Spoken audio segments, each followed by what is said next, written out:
You know, we hear stories all the time in the news that remind us how fragile life is, and none of us really knows when our time might be up. But there is one area woman that can teach all of us a little something about making every moment count. Here's her In Search Of story this week. Take a look. I want to stop or withhold all treatments that might be used to prolong my existence. When you're faced with a devastating diagnosis, Kimberly, yep. you can choose to get living That's right. or choose to stop living. Sometimes the worst week is the first week. For Jenny Olson, So this is really typical. Okay. the choice is clear.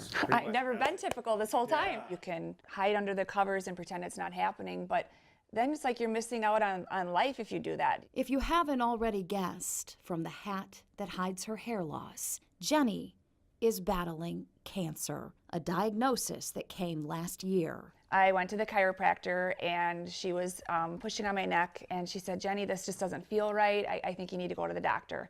He ordered an MRI right away and I came home and I was supposed to have an appointment on Friday, but he'd called me that same day, and when he called me, I immediately panicked because, you know, that's not good when they call you. The MRI revealed a tumor the size of a lemon. The good news, He said that it was 98 to 99% benign. it shouldn't have been malignant, but it was. It's surreal. I mean, I don't even think I still even have cancer. It just doesn't even seem real. Her type of cancer is usually found in legs and arms.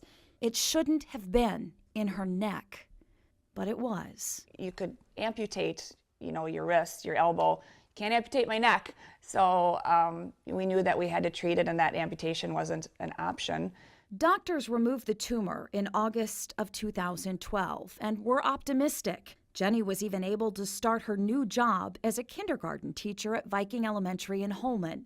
But the good news didn't last long. I remember I was in my classroom and I went like this. I put my hand up on my neck and I felt something there.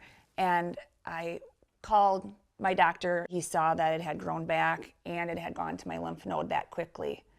And so now we had to change the course of action because now it wasn't just in my neck, it had moved and metastasized to my lymph nodes. 1, 2. With more treatments ahead, it was time to tell their two children. We talked about how the ball in my neck had, you know, something called cancer, and, you know, I'm probably going to have some medicine that's going to make me really sick. You know, right away, those little minds, are you going to die? Are you going to heaven? And, you know, we just said, you know, we don't know. Jenny went through another surgery and this past January faced a grueling round of radiation. Oh, that was the most horrible time of our lives. You think chemotherapy would have been the worst, but radiation was, and it was because of the area that it is and the, you know, your throat and swallowing and everything that is up here. It really took a toll on my body. I was very, very sick, and when you know, talk about me being on the couch, I couldn't pretty much move for 2 months. He has just been so, he's just been my rock. I mean, he never gets mad at me, and you know, he was so patient with me when I was so sick. It's, you don't realize how much you love each other until you're really dealt that, you know, something that dire. Yeah, you just really fall in love with that person all over again. How we survived that period of time, I don't know. It was horrible.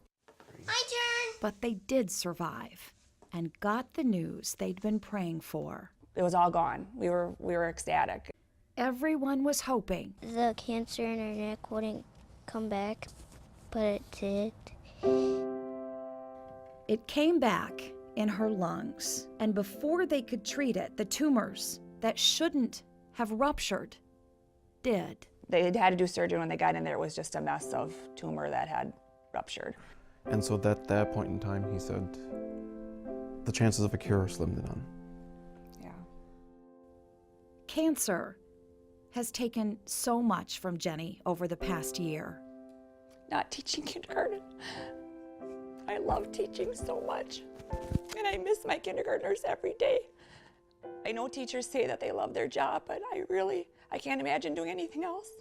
So having cancer take that away from you, that's been probably just devastating to me. But in true Jenny Olson form, We all won. Oh, Ben. That's so nice. there is always a silver lining. Kindergarten teachers have just been so amazing. I just have to say this because I only worked there for 3 weeks. They just kind of took us in, and one of the kindergarten teachers made this shirt for us, and they were just going to sell it, and it just exploded. I mean, people just bought the shirts and wanted to wear it, and the yellow is the symbol for sarcoma. Another group of friends made necklaces for Elise and Ben, engraved with their mom's fingerprint. And then on the back it says, "Forever with you, love, Mom," and each of the children will have that forever. And that just really tells you about the kindness and love that people are showing for us, and just how wonderful people are, really. I've said that this has been the best and the worst experience at the same time. It's hard to think that way, but yeah, the people have been amazing. Merry Christmas. No one can predict how much time she has left. Could be weeks, could be months.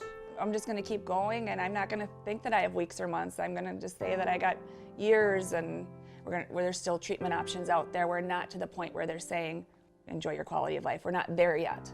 Jenny Olson has terminal cancer, so she shouldn't be so positive. But she is. Because when you're faced with a devastating diagnosis, you can choose to get living, or you can choose to stop living. Jenny is choosing hope. I'll keep trying as long as they tell me I can.